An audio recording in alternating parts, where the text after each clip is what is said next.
Bon, allons voir maintenant dans le Bas-Saint-Laurent parce que si vous êtes là-bas, la grippe frappe très, très fort cet hiver et plus fort même cette année que par les autres années. Catherine, on note d'ailleurs une hausse marquée du nombre de cas dans la dernière semaine.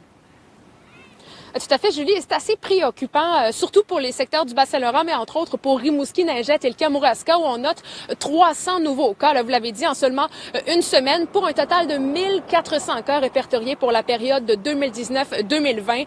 On parle de l'influenza de type A et B, la souche B qui est prédominante actuellement et qui touche surtout les jeunes enfants de bas âge. D'ailleurs, on en parlait il y a de cela quelques semaines. On notait près de la moitié des élèves dans certaines classes qui étaient manquants en raison de la grippe.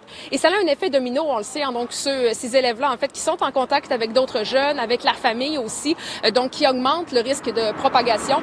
D'ailleurs, la direction de la santé publique du Centre intégré de santé et services sociaux du Bas-Saint-Laurent parle de l'importance aussi, rappelle l'importance de se faire vacciner encore à ce jour. D'ailleurs, on écoute le docteur Sylvain Leduc à cet effet.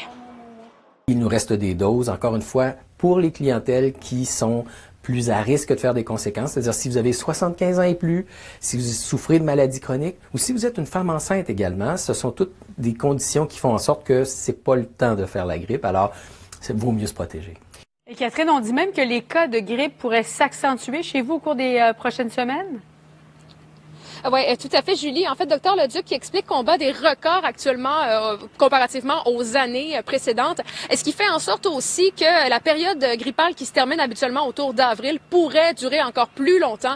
Donc, on parle entre autres de mesures préventives à adopter pour éviter la propagation, éviter aussi la contamination, entre autres en évitant de tousser, d'éternuer ailleurs en fait que dans son coude, donc d'éternuer, tousser dans son coude, d'éviter d'être en contact avec des gens qui ont le virus, d'éviter de toucher certaines régions de son visage et aussi de se laver fréquemment les mains, entre autres. Et surtout, si les gens sont à risque, plus à risque d'avoir la grippe, donc entre autres les personnes âgées ou même les femmes enceintes, c'est important de contacter le CLSC le plus proche pour se faire vacciner.